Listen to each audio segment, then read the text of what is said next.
Hi friends, welcome to Hima's wall ఛానల్కి స్వాగతం. శ్రీశైలంలో దేవుడి దర్శనానికి వెళ్ళేటప్పుడు ఫోన్, మొబైల్స్ అలాంటివి ఏమీ తీసుకెళ్ళకూడదని చెప్పారు.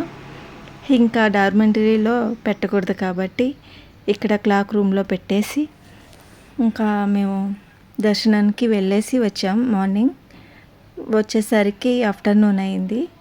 సోమవారం అవటంతో బాగా క్రౌడ్ ఉండింది. ఫ్రీ దర్శనానికి వెళ్తే ఇంకా రాలేమని చెప్పేసి పెయిడ్ టికెట్కి వెళ్ళాము, త్వరగా వచ్చేసేయచ్చు. కానీ అక్కడ ఏం జరిగిందంటే ఆఫ్టర్నూన్ అయింది. సోమవారం అవటంతో క్యూ లైన్ ఎక్కువ ఉంది. ఇంక వెంటనే గుడిలో నుంచి బయటకు వచ్చేసి ఇక్కడ మొబైల్ తీసేసుకొని ఇక్కడ నించున్న చోటే చూపిస్తున్నాను. మనం దూరంగా కనిపిస్తుంది కదా, అక్కడికి వెళ్ళి చూడాలన్నమాట. ఇప్పుడు అక్కడికే వచ్చేసాం. ఎండలో చాలా కాళ్ళు అయితే చెప్పులు వేసుకొని తిరగకూడదు కాబట్టి మాడిపోయాయి. అందరూ చూడండి, ఎండను అసలు లెక్క చేయట్లేదు. చిన్న పెద్ద చిన్న పిల్లలు కూడా ఎండలోనే తిప్పుతున్నారు. ఎండ అని ఎవరు అనుకోవట్లేదు. ఇక్కడ ఒక అతను చూడండి, నేను అది చూశాను, అది మొక్క అనుకుంటున్నా. ఇప్పుడు ఈ టెంపుల్కి ఎదురుగ్గా ఉన్న ఈ మండపం దగ్గర దీపాలు వెలిగిస్తున్నారు, టెంకాయలు కొడుతున్నారు. మెయిన్ ద్వారము ఇదేనమాట. ఫస్ట్ ఇక్కడ నుంచి స్టార్ట్ చేసి లోపలికి వెళ్దామని ఇక్కడికి వచ్చాము. ఇక్కడ చూసేసుకున్న తర్వాత గుడి లోపలికి వెళ్ళి వీడియో తీసుకోవచ్చు. ఓన్లీ దర్శనానికి వెళ్ళేటప్పుడు మాత్రమే ఉండకూడదు మొబైలు. ఇక్కడ అయిపోయాక ఇంక లోపలికి వచ్చేసాము. మేము క్యూ లైన్కి వెళ్ళినప్పుడు మార్నింగ్ ఇక్కడ నుంచే బయటకు వచ్చాము. లాస్ట్ అమ్మవారి దర్శనంతో ఎగ్జిట్ అయ్యాము. ఫస్ట్ స్వామివారి దర్శనం చేసుకున్నాం, తర్వాత అమ్మవారి దర్శనం తీసుకున్నాం, తర్వాత ఎగ్జిట్ అయిపోయాం.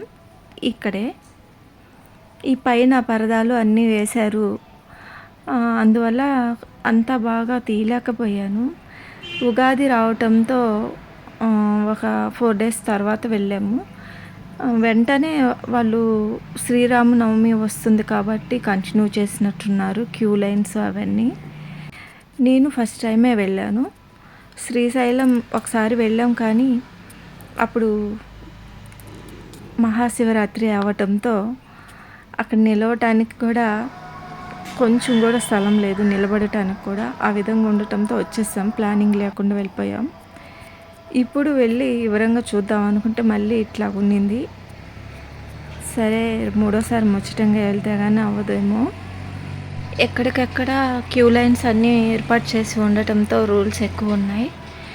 ఆ చివరి నుంచి ఈ చివరికి, ఈ చివరి నుంచి ఆ చివరికి అని లోపల తిరగటానికి లేదు కాబట్టి తిరిగి రావాలి. ఇంకోసారి వివరంగా వచ్చి చూడాలి అనుకుంటున్నా.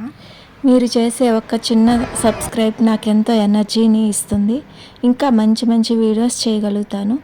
ప్లీజ్ సపోర్ట్ చేయండి. మజ్జిగలు కూడా అమ్ముతున్నారు ఇక్కడ లడ్డు కౌంటరు. అన్నీ అయిపోయిన తర్వాత దర్శనము ఇంకా చుట్టుపక్కల చూసుకోవటం జరిగిన తర్వాత లడ్లు తీసుకోవాలని నేను వెళ్తున్నాను. లడ్డు కౌంటర్కి వెళ్ళిపోయాను.